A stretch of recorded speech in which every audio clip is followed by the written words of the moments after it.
dia dalam keadaan iman dan mati dalam keadaan beriman kepada Allah. Dia berkata Nabi Muhammad Shallallahu Alaihi Wasallam, wahai Abu Dzar, jika kamu menuntut ilmu agama, jika kamu pergi yang tujuannya untuk memaham, untuk belajar satu ayat dari kitab Allah, satu ayat dari kitab Allah, dari Al-Quran, bagaimana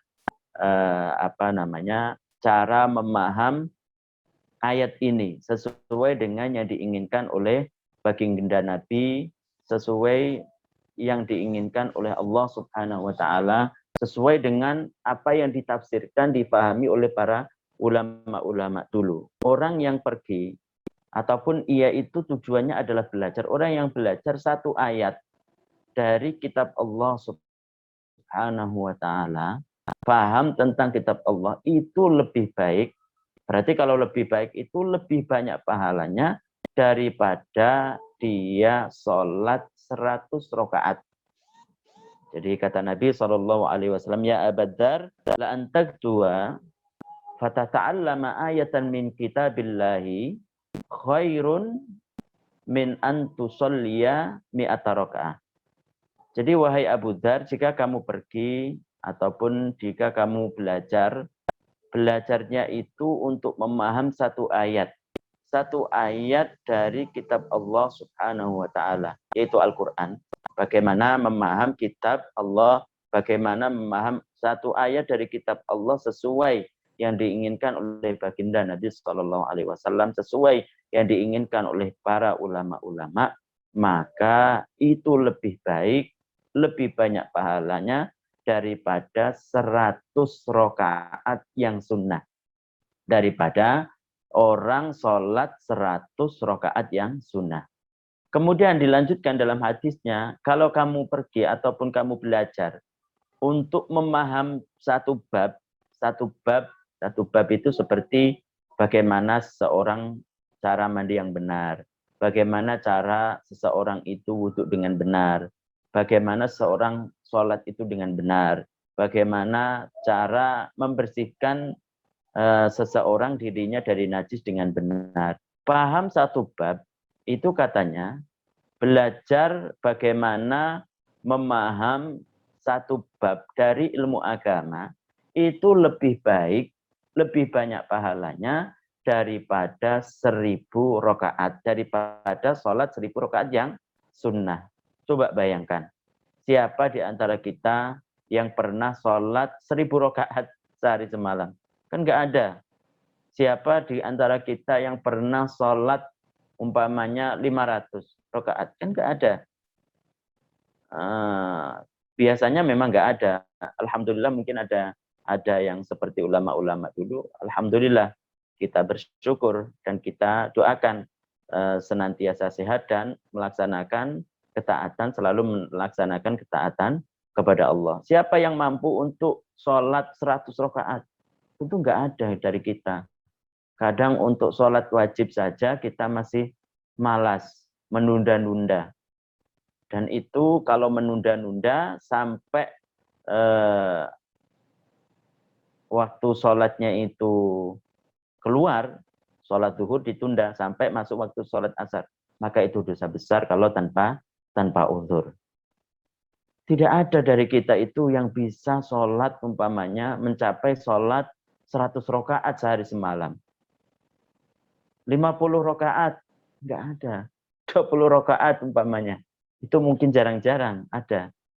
Janji baginda Nabi Shallallahu Alaihi Wasallam. Janji Allah kepada melalui Nabi Muhammad Shallallahu Alaihi Wasallam kepada orang yang belajar ilmu agama dan paham satu bab, belajar satu bab, paham tentang satu bab masalah agama, seperti bab bagaimana wudhu dengan benar, itu lebih baik, pahalanya lebih baik, lebih banyak daripada 1000 rakaat, 1000 sholat sunnah 1000 rakaat, daripada sholat sunnah 1000 rakaat. Jadi untuk mencari bekal di akhirat nanti itu tidak hanya sekedar sholat, tidak sekedar orang tersebut puasa sunnah, puasa wajib, Tidak, bahkan lebih agung lagi dikatakan oleh baginda Nabi Shallallahu Alaihi Wasallam itu adalah belajar ilmu agama.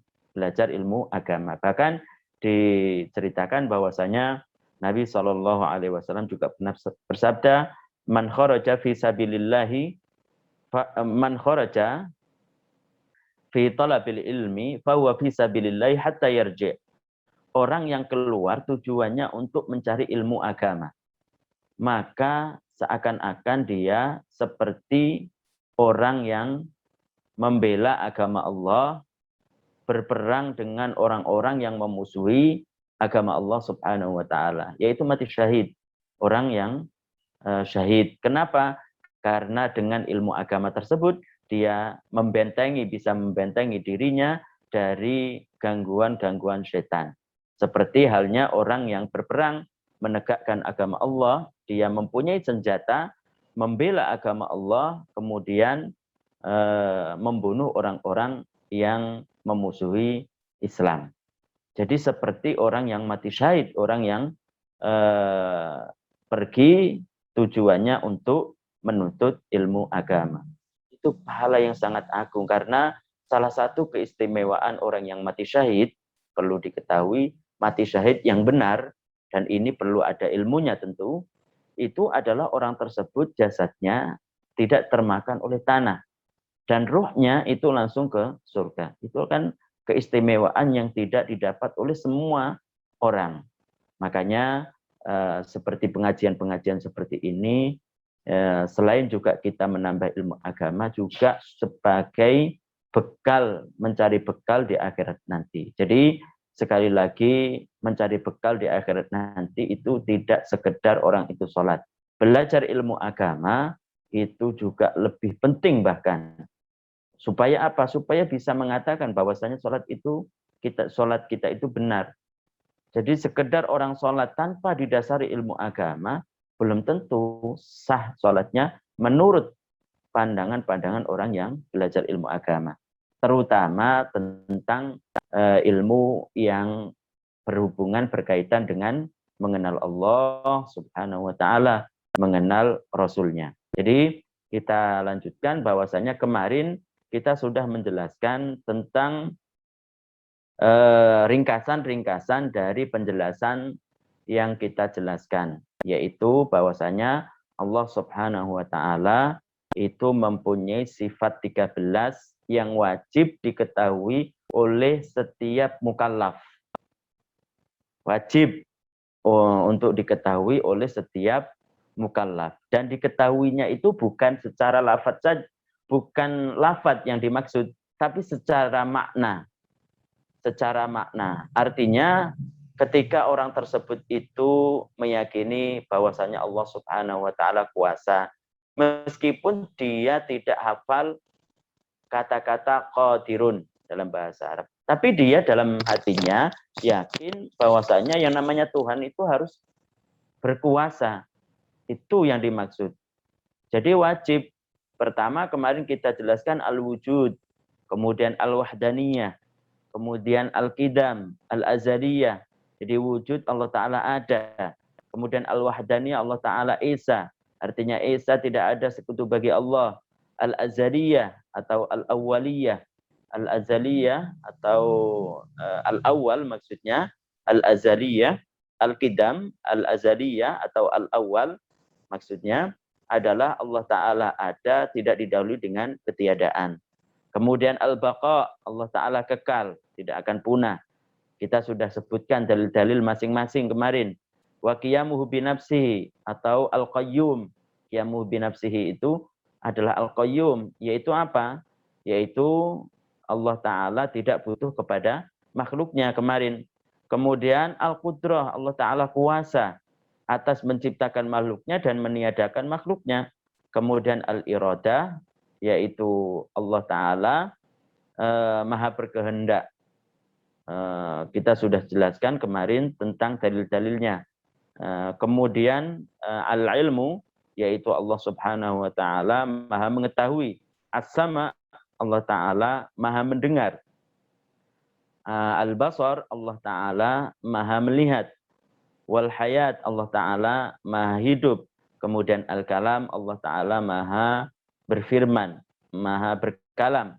Kemudian al-mukhalafatul hawadits, Allah Ta'ala berbeda dengan makhluknya. Jadi ke-13 itu,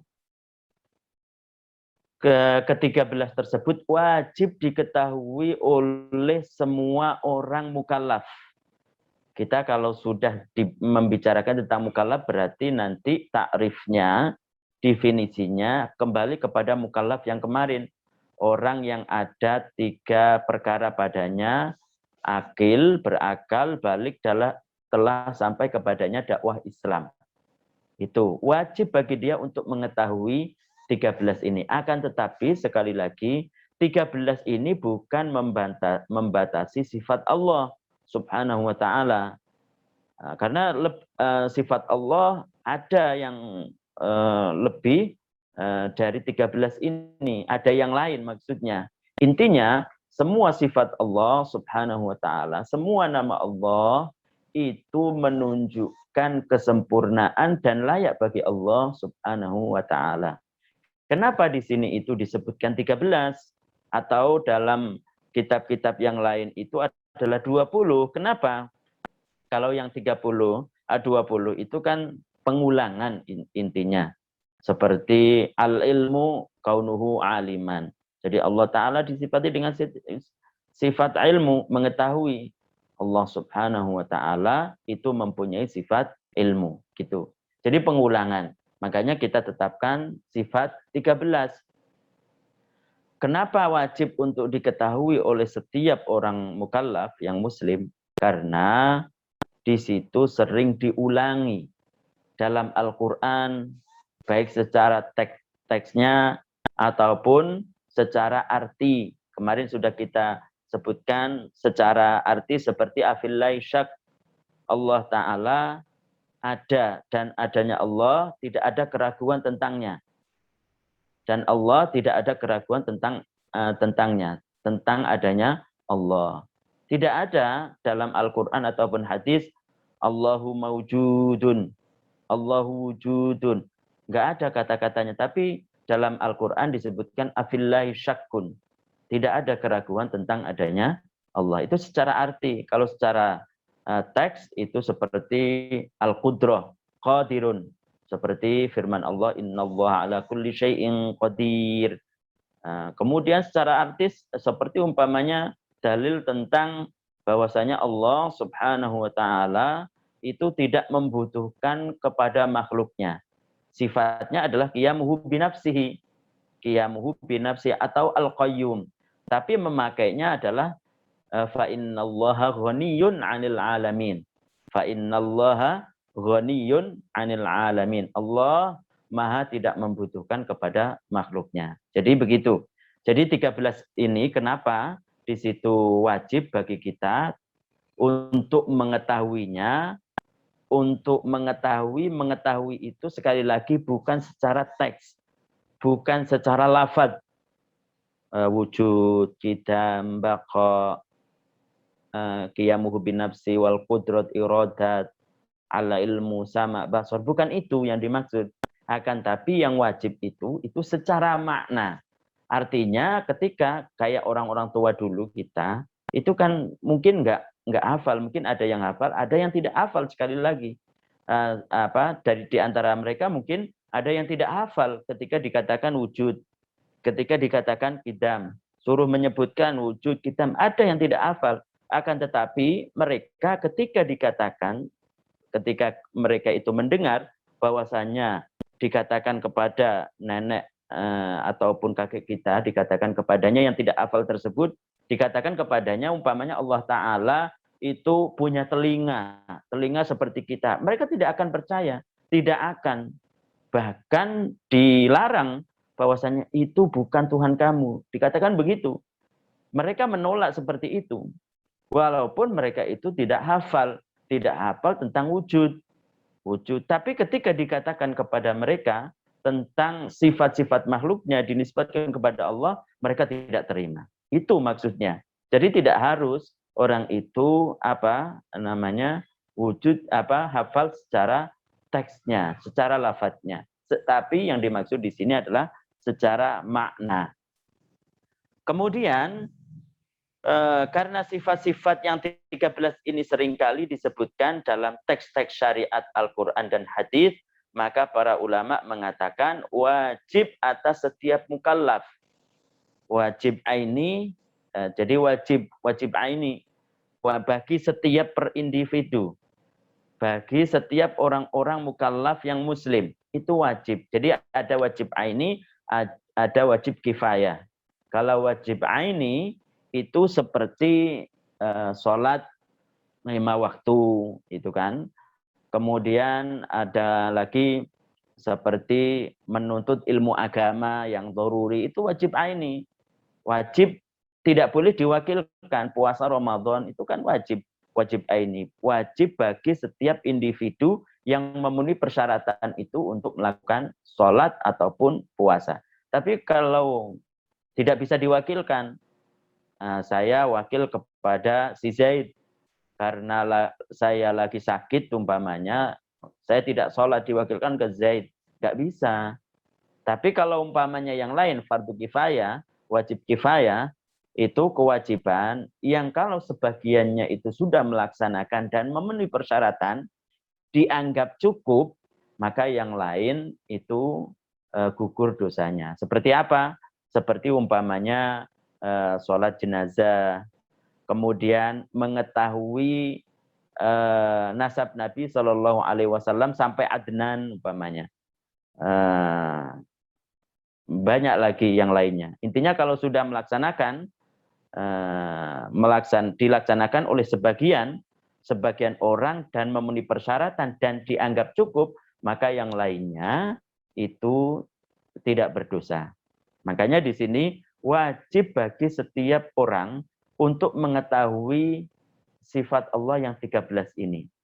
Sekali lagi yang dimaksud wajib mengetahui di sini bukan menghafal teksnya, tapi secara makna, secara arti. Gitu. Kemudian maka demikian pula sifat-sifatnya. Dan karena zat Allah adalah azali, tidak bermula, maka demikian pula sifat-sifatnya. Pasti wajib azali. Jadi seperti halnya zat Allah itu azali, begitu juga sifat-sifatnya. Jadi kita katakan Allah Ta'ala disifati dengan sifat yang azali. Allah azali dan sifat-sifatnya juga azaliyah. Artinya tidak menerima pembaharuan. Tidak menerima pembaharuan. Jadi kalau kita katakan zat Allah, maka kita jelaskan bahwasanya artinya adalah hakikat Allah. Hakikat Allah itu tidak serupa dengan hakikat-hakikat yang lain. Seperti kemarin kita jelaskan bahwasanya ketika dikatakan zatu Zaidin, zatu Fatimah, maka yang dimaksud itu adalah fisiknya. Fisiknya menerima lebar, menerima pembaharuan, panjang, pendek, berkulit warna, kemudian mempunyai telinga, mempunyai anggota badan. Itu kalau dikatakan kepada makhluk. Tapi kalau dikatakan kepada Allah Subhanahu wa Ta'ala, yang bisa kita jelaskan adalah bahwasanya zat Allah itu tidak seperti zat yang lain. Artinya zat Allah itu adalah hakikat Allah. Hakikat Allah itu tidak serupa dengan hakikat-hakikat yang lain. Itu yang kita jelaskan, yang bisa kita jelaskan kepada yang lain, kepada masyarakat, kepada orang tua, pada anak, dan lain sebagainya. Jadi ketika dikatakan zat Allah Subhanahu wa Ta'ala, itu adalah hakikat Allah. Jadi hakikat Allah tidak serupa dengan hakikat yang lain. Zat Allah itu azaliyah, tidak menerima pembaharuan, tidak bermula, tidak bermula. Begitu juga sifat-sifatnya. Sifat-sifat Allah juga azaliyah, tidak menerima pembaharuan, tidak menerima tambahan, tidak menerima kekurangan. Makanya tidak boleh dikatakan bahwasanya Allah Subhanahu wa Ta'ala baru tahu. Atau ketika naudzubillah, ketika ada seseorang tersebut itu melahirkan anak dan anaknya itu perempuan kuat. kuat seperti halnya laki-laki. Kemudian apa yang ia katakan? Ini Allah Ta'ala dulu menghendaki laki-laki, tapi kenyataannya dia perempuan. Tidak boleh seperti itu. Meskipun itu secara bergurau. Tidak boleh dikatakan bahwasanya apa yang dikehendaki Allah berbeda dengan kenyataannya. Berarti mensifati sifat Allah dengan sifat makhluknya. Kadang bisa terlaksana, kadang tidak. Karena sifat Allah sekali lagi adalah sifat yang azaliyah. Artinya tidak seperti sifat-sifat makhluknya. Tidak seperti sifat-sifat makhluknya. Dan tidak boleh dikatakan bahwasanya Allah Ta'ala baru tahu. Sebelumnya tidak tahu. Makanya sebagian orang yang tidak belajar ilmu akidah dengan benar menafsirkan Al-Quran.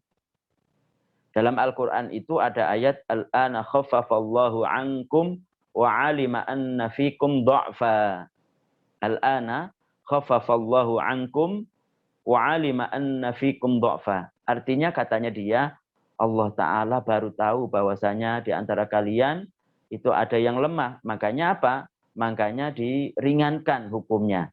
Itu kan ceritanya pada waktu dulu sebelum turunnya ayat tersebut, itu setiap orang mukmin tidak boleh mundur dari medan peperangan berapapun orang atau musuhnya. Lebih daripada 10, lebih daripada 2, lebih dari 3, itu tidak boleh mundur. Harus maju terus.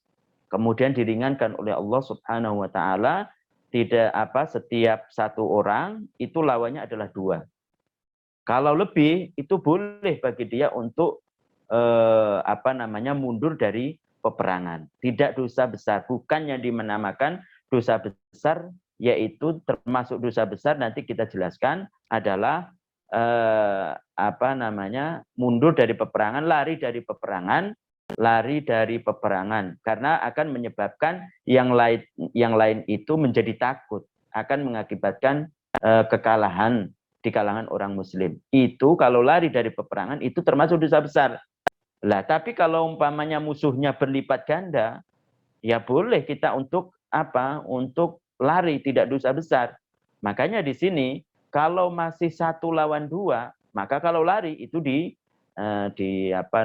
dinamakan az-zahfu, lari dari medan peperangan yang mengakibatkan dia berdosa besar. Tapi kalau umpamanya lebih dari itu, maka kalau lari berlipat ganda ya enggak dosa besar. Makanya Allah Subhanahu wa Ta'ala meringankan hukum tersebut menjadi 1 lawan 2. Itu ayat tersebut menjelaskan seperti itu. Tapi mengartikannya sebagian orang yang tidak mengerti tentang ilmu agama, terutama ilmu akidah, dia mengartikan apa? Mengartikan Allah baru tahu bahwasanya di antara kalian itu ada yang lemah. Makanya diringankan oleh Allah Subhanahu wa Ta'ala. Padahal artinya adalah Allah Ta'ala tahu pada azal bahwasanya di antara kalian itu ada yang lemah. Makanya sekarang kejadian takhfif itu baru turun. Kejadian takhfif meringankan itu baru turun. Diturunkan kepada baginda Nabi Muhammad SAW.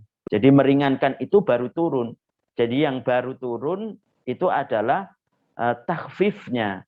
Yang baru itu adalah yang baru muncul ataupun turun kepada Nabi itu adalah meringankannya, bukan pengetahuan Allah. Bukan pengetahuan Allah. Kenapa? Karena zat Allah itu azali, tidak menerima tambah, tidak menerima pembaharuan, tidak bermula, begitu juga sifat-sifatnya. Kenapa? Karena kalau dikatakan sifat Allah baru, seperti tadi mengartikan Allah Ta'ala baru tahu, saya juga zatnya begitu. Seperti saya, kadang lupa, sering lupa. Karena apa? Karena saya itu adalah makhluk. Karena saya itu adalah menerima pembaharuan.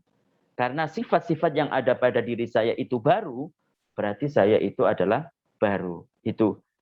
Jadi intinya pada arti ataupun arti daripada syahadat yang pertama, intinya adalah menetapkan sifat ketuhanan kepada Allah Subhanahu wa Ta'ala dan menafikan sifat ketuhanan kepada selain Allah.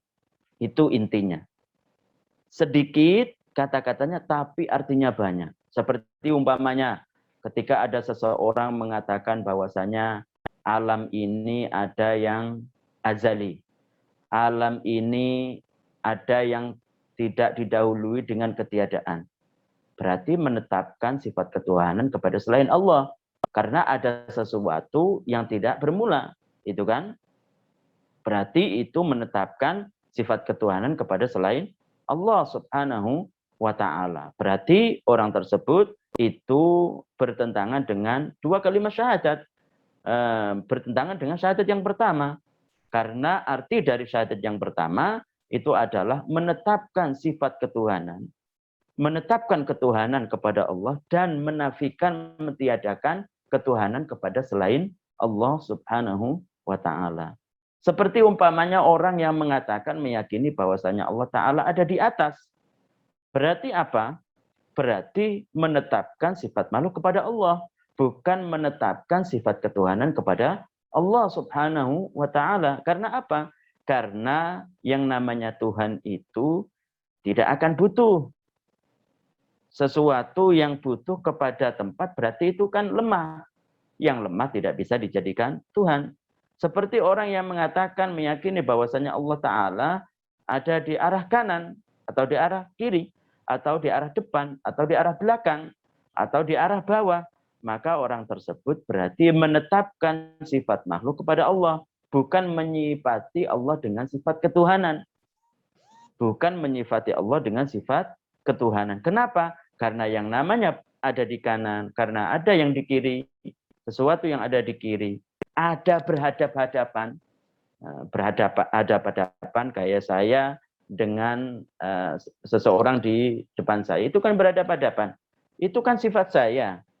Berarti kalau dikatakan itu kepada Allah, berarti dia bukan menetapkan sifat ketuhanan kepada Allah, akan tapi menetapkan sifat makhluk kepada Allah subhanahu wa ta'ala. Seperti orang yang meyakini bahwasanya Allah ada di suatu tempat, ada di hati umpamanya.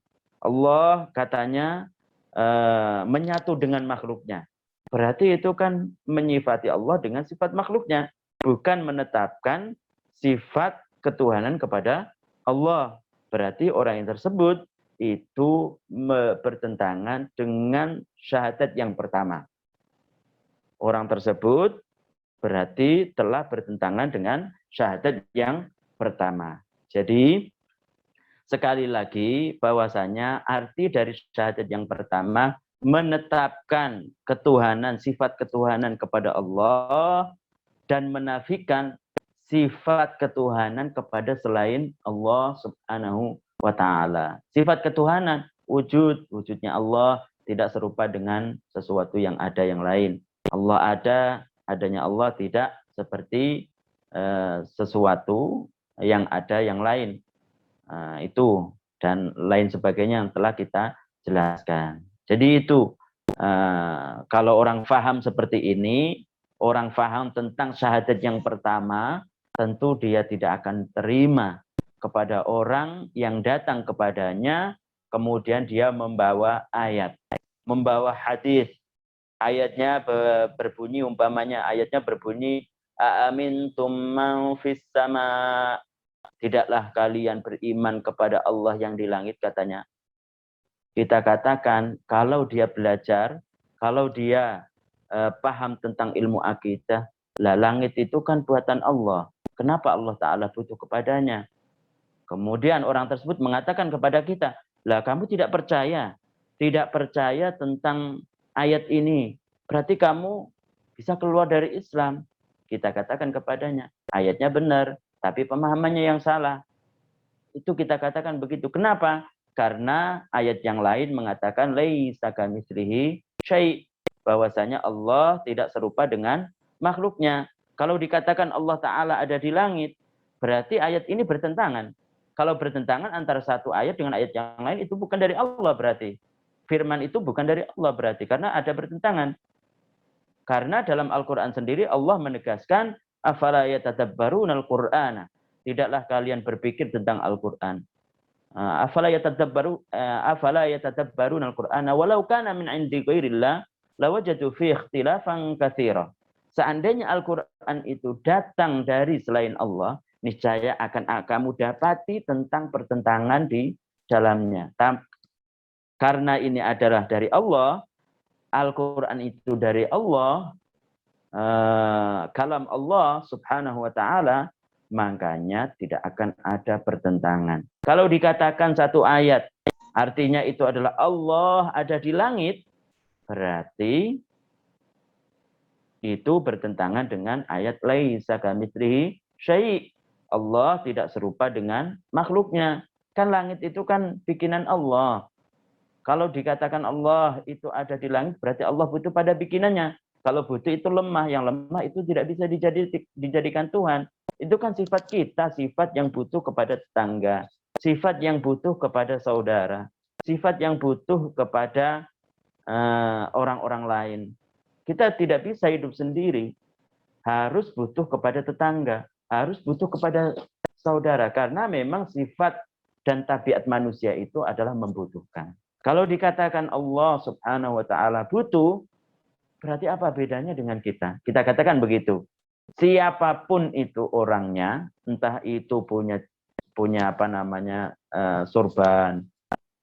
Kalau bertentangan, punya sorban, kemudian songkoknya besar umpamanya, dia berpidato, kemudian penjelasannya bertentangan dengan syahadat yang pertama, seperti mengatakan meyakini Allah Ta'ala bertempat, seperti mengatakan meyakini Allah Subhanahu wa ta'ala ada di hati, seperti mengatakan meyakini Allah Ta'ala menyatu, seperti mengatakan meyakini Allah Subhanahu wa ta'ala ada di mana-mana.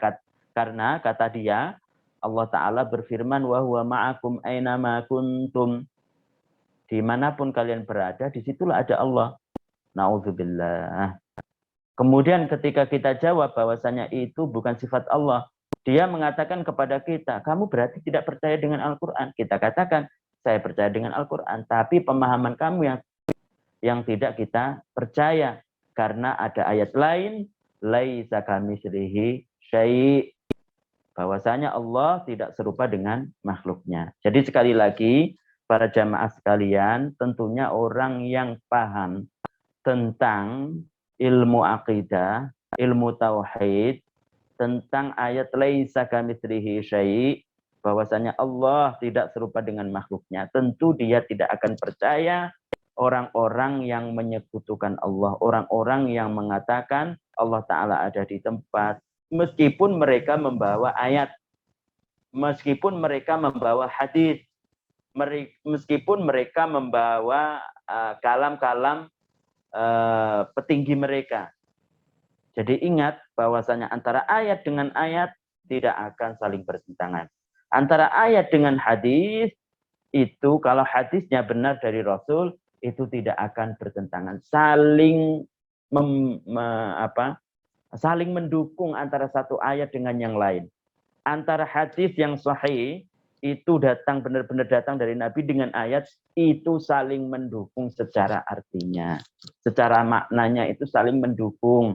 Jadi mulai sekarang para jamaah yang dirahmati oleh Allah, ketika kita sudah paham tentang ilmu akidah, tentang satu ayat saja laisa kamitslihi syai', bahwasanya Allah tidak serupa dengan makhluknya, ketika ada orang yang datang kepada kita, siapapun orangnya, dia itu pakai peci, kemudian orangnya itu kelihatannya jamaahnya banyak, kemudian memberikan arti-arti, memberikan gangguan-gangguan, memberikan arti-arti Al-Quran ataupun hadis yang menyerupakan Allah Ta'ala dengan makhluknya, maka kita katakan kepadanya, senjata kita adalah firman Allah, laisa kamitslihi syai', bahwasanya Allah tidak serupa dengan makhluknya. Sekali lagi, meskipun kita tidak tahu arti persisnya apa, yang penting kalau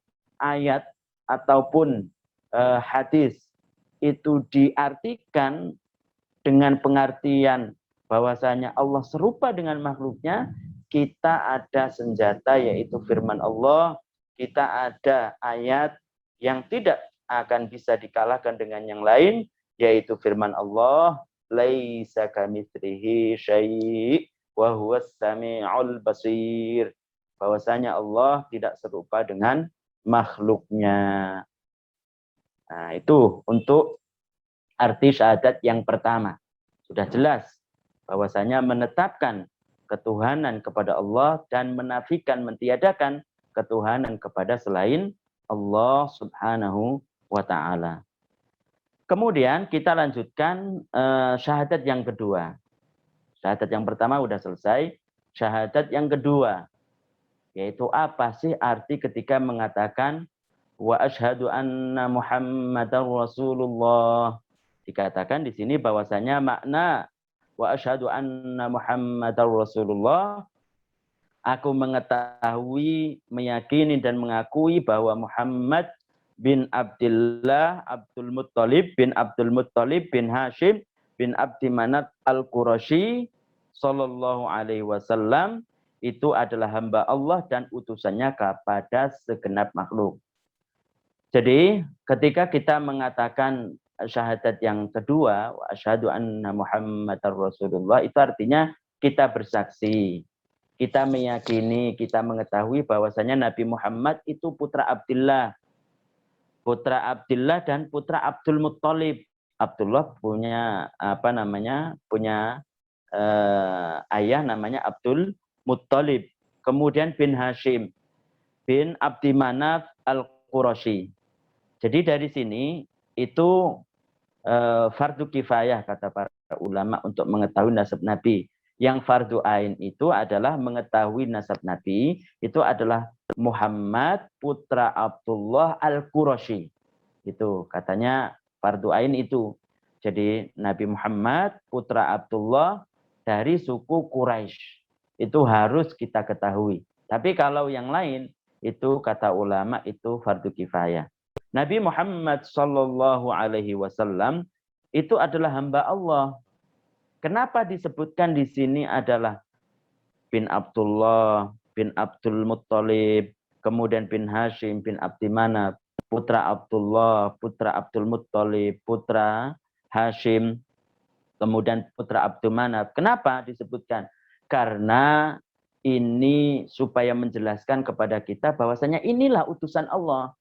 Inilah adalah Rasul yang terakhir.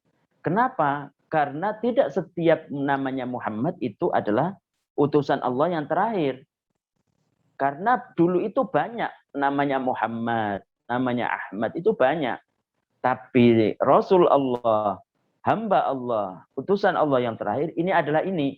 Yaitu Muhammad, putra Abdullah, kemudian putra Hashim, putra Abdul Muttalib, putra Hashim, dan putra Abdul Manaf dari suku Quraisy. Itu kegunaannya begitu. Kemudian kita jelaskan bahwasanya Nabi Muhammad Shallallahu Alaihi Wasallam itu adalah hamba Allah dan utusan Allah. Utusan Allah kepada semua makhluk, kepada hambanya, kepada semua makhluk. Yang dimaksud makhluk di sini yang perlu diketahui itu adalah manusia dan jin. Yang dimaksud makhluk di sini adalah manusia dan jin. Karena tidak semua kata-kata makhluk itu artinya adalah semua selain Allah. Yang masuk dalam keberadaan asalnya tidak ada kemudian menjadi ada. Kata-kata alam, kan kemarin kita jelaskan alam, kemudian makhluk, kemudian hadis, itu kan satu kata yang beberapa kata yang mempunyai satu arti. Jadi istilah ilmu tauhid ada hadis, ada makhluk, ada alam. La alam, makhluk ataupun hadis itu apa sih? Kullu ma siwallah. Semua selain Allah itu adalah makhluk. Tapi ketika dikatakan dalam Arab alamin, ketika kita katakan alamin, itu bukan berarti harus artinya ketika di Al-Quran adalah semua selain Allah. Contohnya apa? Contohnya yang ada di sini. Ini dalam Al-Quran itu dijelaskan tentang bahwasanya Nabi SAW diutus kepada alam, liyakuna lil alamina nadhira, supaya Nabi Muhammad itu adalah nadhir, memberikan kabar buruk, berita buruk kepada orang-orang yang tidak menjalankan perintah Allah, orang-orang yang tidak menjauhi larangan Allah Subhanahu wa taala. Itu. Jadi diutus di sini al-alam, yang dimaksud itu adalah bukan semua makhluk Allah, akan tapi terkhususkan kepada manusia dan jin. Tidak masuk malaikat. Kenapa? Karena malaikat Allah Subhanahu wa taala itu adalah hamba Allah yang mulia. Semuanya wali Allah.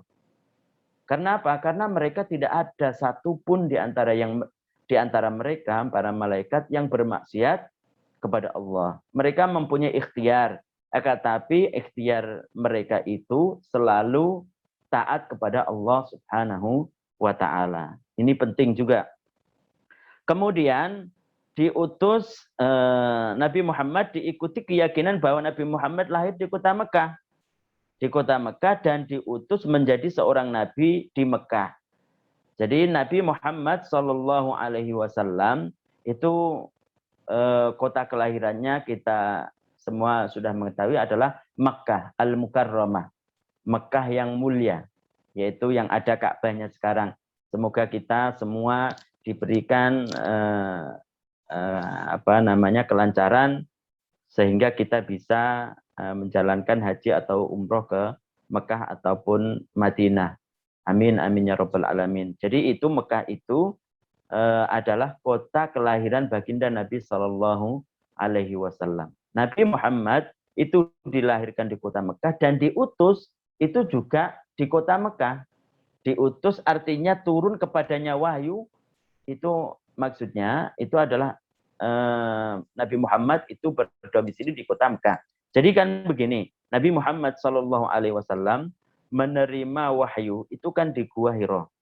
Di Gua Hiro itu termasuk sudah sudah di luar kota Mekah pada zaman dulu. Tapi sekarang nggak tahu. Kalau dulu itu sudah di luar Mekah. Tapi kenapa kita sebutkan bahwasanya Nabi Muhammad turun kepadanya wahyu, sedangkan beliau itu di Mekah, artinya adalah turun kepadanya wahyu sedangkan beliau masih berdomisili di kota Mekah. Masih berdomisili di kota Mekah. Karena turunnya itu adalah di Gua Hiro. Sedangkan Gua Hiro dulu itu sudah keluar dari kota Mekah. Jadi udah di luar batas kota Mekah. Diutus menjadi seorang nabi di Mekah, hijrah meninggalkan Mekah ke Madinah dan dimakamkan di sana. Jadi Nabi Muhammad Shallallahu Alaihi Wasallam hijrah, pindah dari kota Mekah menuju kota Madinah. Kebetulan bulan ini adalah bulan Muharram. Kita biasanya memperingati bulan Muharram, yang diantara keistimewaan ataupun kejadian-kejadian Muharram tersebut itu adalah hijrahnya baginda Nabi Muhammad Sallallahu Alaihi Wasallam. Insya Allah Yayasan Syahamah itu mengadakan memperingati bulan Muharram, bulan yang baru, bulan 1 Muharram, yaitu di mana di situ ada penjelasan-penjelasan tentang bagaimana Nabi Shallallahu Alaihi Wasallam hijrah dari kota Mekah ke kota Madinah. Mungkin dari para jamaah sekalian setelah mengaji ini bisa menyaksikannya karena penting sekali. Tidak akan saya bahas di sini karena sudah dibahas dalam acara tersebut. Jadi di antara yang perlu kita sampaikan sebagian daripada hijrah tersebut itu adalah Nabi Muhammad Shallallahu Alaihi Wasallam hijrah dari kota Mekah ke kota Madinah itu bukan karena takut. Bukan karena takut dari orang kafir. Karena diceritakan Nabi dari Nabi Allah Subhanahu wa taala semuanya itu pemberani. Tidak ada yang pengecut. Bahkan dalam satu kisah para sahabat itu pernah bersembunyi di belakang baginda Nabi Shallallahu Alaihi Wasallam ketika peperangan berkecamuk.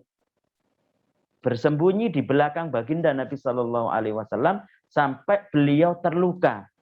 Itu saking beraninya baginda Nabi Shallallahu Alaihi Wasallam. Jadi peristiwa hijrahnya Nabi dari kota Mekah ke kota Madinah itu ialah murni perintah Allah, bukan karena takut dari orang kafir, bukan karena takut, bukan.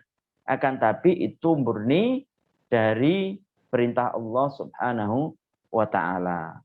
Jadi supaya kita ketahui bersama. Kemudian beliau dimakamkan di sana, dimakamkan di bilik Sayyidah Aisyah karena beliau meninggalnya di sana. Karena berdasarkan hadis Nabi Shallallahu Alaihi Wasallam yang maknanya bahwasanya para nabi-nabi Allah itu dikuburkan di mana dia meninggal. Jadi saya teringat dengan tahun-tahun kemarin ada orang yang cerita bahwasanya ada orang yang di Pakistan kalau nggak salah itu mengaku jadi nabi, kemudian dia meninggal. Singkat kata dia meninggal. Meninggalnya itu di mana? Di WC. Berarti kalau di WC berarti harus dia, kalau itu tidak mungkin, karena tidak mungkin ada nabi, maksudnya setelah baginda Nabi Shallallahu Alaihi Wasallam.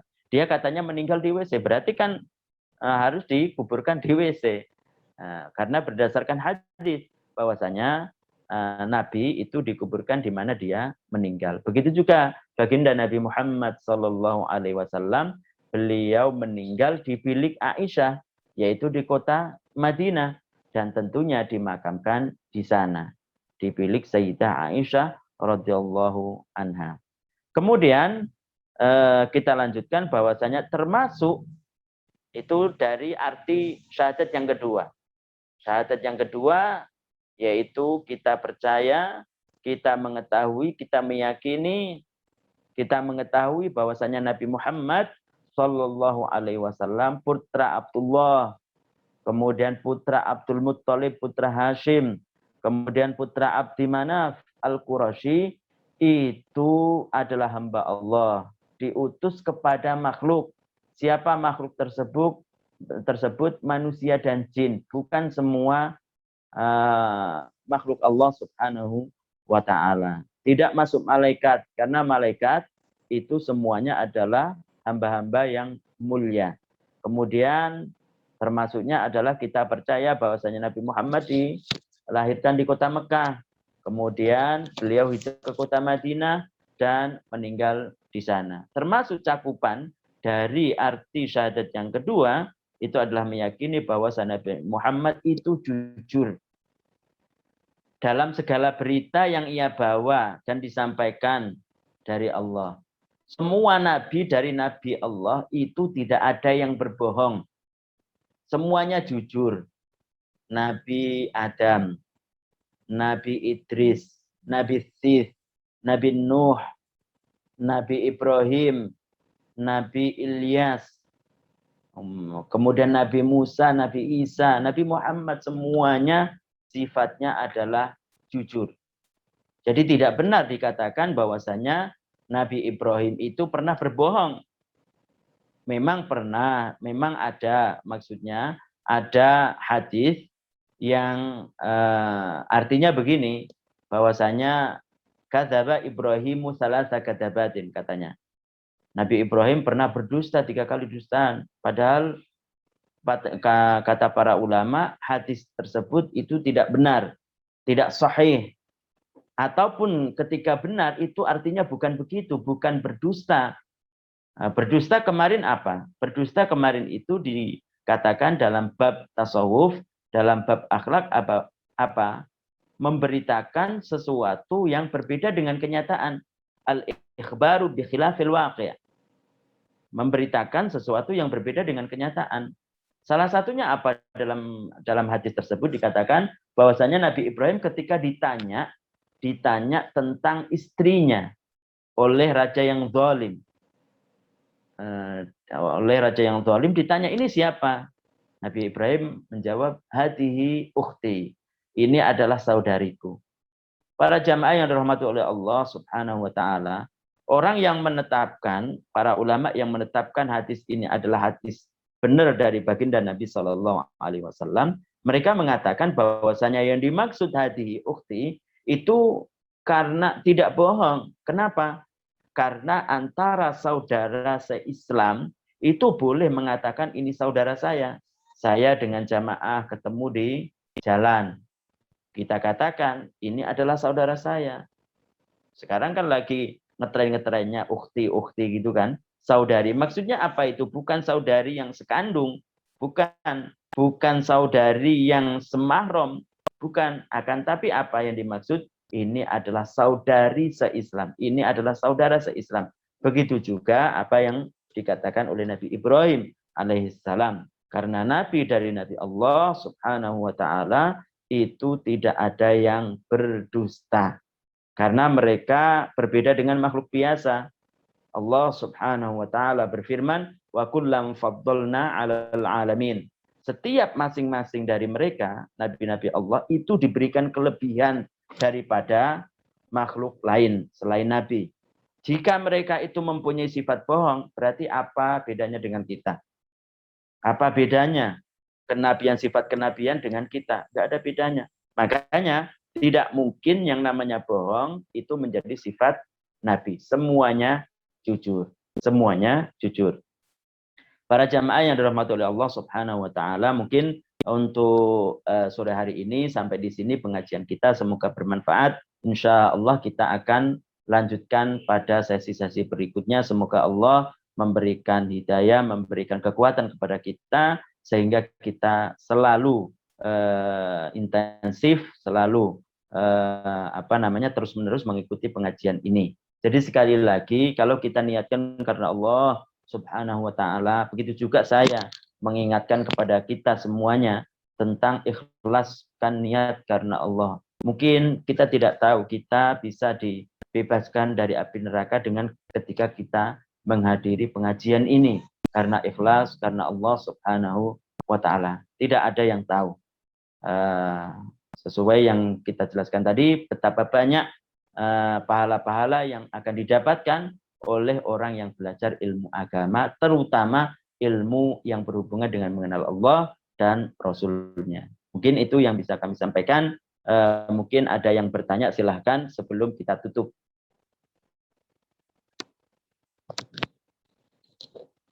Ada yang bertanya?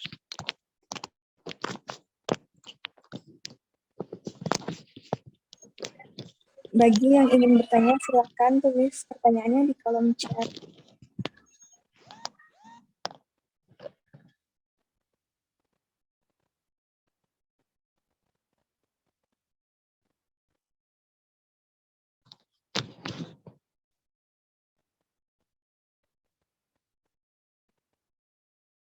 Oh ya, Al-Quran kemarin dijelaskan bahwasanya Al-Quran itu sama dengan kalam Allah. Artinya ketika ditanya umpamanya, kemarin kita jelaskan kan tentang Al-Quran. Ketika kita ditanya Al-Quran itu makhluk atau tidak, kita katakan bukan makhluk.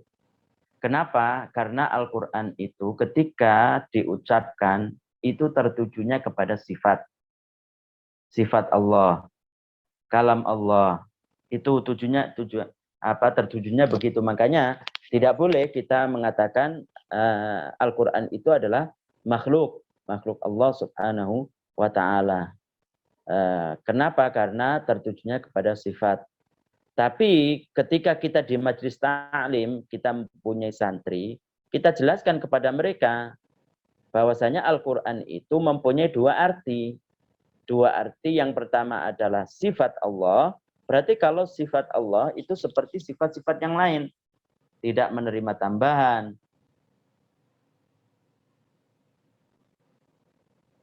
Tidak menerima tambahan, tidak menerima kekurangan, tidak beriringan, bukan berupa suara, bukan berupa huruf, bukan berupa bahasa, itu Al-Quran. Kalau itu adalah sifat Allah. Tapi juga Al-Quran mempunyai arti al-lafzul munazzal, lafaz yang diturunkan kepada baginda Nabi Muhammad SAW, yang kita hafalkan, yang kita baca, yang kita belajar kepada guru, kita talakikan kepada guru. Ada huruf ba, alif, ba, ta, sa, jim, itu semuanya bahasa Arab, bahasa Suryani, bahasa Ibrani itu. Kalau yang itu jelas makhluk. Itu jelas makhluk karena itu berupa huruf beriringan. Bismillahirrahmanirrahim itu beriringan. Itu. Jadi kemudian lafaz yang diturunkan kepada baginda Nabi Shallallahu Alaihi Wasallam ini yang berupa huruf yang kita baca, yang kita hafalkan itu adalah ungkapan terhadap kalam Allah yang sesungguhnya yang bukan berupa bahasa, bukan berupa huruf, bukan berupa suara. Pendekatannya kemarin kita jelaskan. Ketika kita menulis huruf Allah di papan, kita tanya ini siapa? Kita jawab Allah. Ini apa? Ini Allah. Bukan berarti kita menyembah huruf itu, bukan. Akan tapi ungkapan Allah, lafaz jalalah Allah, itu mengungkapkan tentang adanya zat yang berhak disembah, yang tidak serupa dengan makhluknya. Begitu juga ayat-ayat yang lain. Dari awal sampai akhir itu adalah ungkapan terhadap kalam Allah yang sesungguhnya, bukan itu kalam Allah berupa huruf suara. Makanya ketika dikatakan orang yang tidak belajar tentang ilmu agama dalam surat Yasin itu kan dikatakan idza arada syai'an an yaqula lahu kun fayakun. Ketika Allah taala katanya menghendaki sesuatu, dia mengucapkan kun fayakun, maka menjadi ada. Lah apa bedanya dengan kita? Kun kalau dia menghendaki sesuatu kemudian mengucapkan kun. Bukan itu maksudnya. Jadi harus tahu intinya bahwasanya ketika dikatakan Al-Qur'an, dikatakan kalam Allah, ditanya kita tentang kalam Allah itu makhluk atau tidak, Al-Qur'an itu makhluk atau tidak, kita katakan ghairu makhluk, bukan makhluk. Kenapa? Karena ketika ditanya seperti itu tujuannya kepada sifat. Kalau sifat Allah seperti sifat-sifat yang lain. Seperti sifat-sifat yang lain. Tidak berupa bahasa, tidak menerima pembaharuan, dan lain sebagainya. Tapi ketika kita itu ada di majlis ta'lim, kita mempunyai murid, kita jelaskan bahwasanya ketika dikatakan Al-Quran, ketika dikatakan kalamullah, itu punya dua arti. Yaitu yang pertama sifat, yang tidak berupa bahasa berarti tidak berupa huruf, tidak berupa suara. Juga bisa diartikan lafaz yang diturunkan kepada baginda Nabi Muhammad Sallallahu Alaihi Wasallam. Kalau lafaz yang diturunkan kepada Nabi, yang kita baca, yang kita faham, yang kita hafalkan, yang kita talaki kepada guru, itu tentu adalah makhluk. Karena berupa huruf, karena berupa bahasa Arab, bahasa Ibrani, bahasa Suryani. Begitu juga dengan kitab-kitab Allah yang lain yang wajib kita percaya seperti Injil, Zabur, Taurat. Itu juga sama penjelasannya dengan Al-Quran tadi. Itu. Kemudian pertanyaan yang kedua apa itu?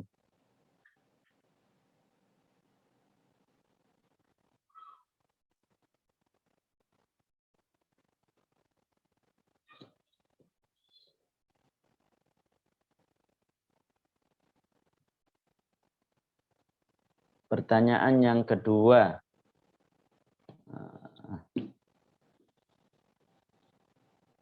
Ustadz, kalau seandainya kita jadi imam, apa iya kalau sholat orang makmum tidak sah, apakah imam yang bertanggung jawabkan Ustadz? Maksudnya gimana ini? Ustadz, kalau seandainya kita jadi imam, apa iya kalau sholat orang makmum tidak sah, apakah imam yang bertanggung jawabkan Ustadz? Enggak gitu. Jadi sholat kita ya harus mengetahui dulu sah dan tidaknya. Harus belajar. Nanti dijelaskan dalam bab fikih ini. Dalam bab fikih, insya Allah pertemuan yang akan datang yaitu hari Rabu, insya Allah kita jelaskan tentang masalah yang berhubungan dengan fikih. Insya Allah. Ada lagi yang berhubungan dengan apa yang kita jelaskan. Kalau enggak ada, kita akhiri. Saya akhiri dengan ucapan Assalamualaikum warahmatullahi wabarakatuh. Kita baca tahlil. La ilaha illallah. La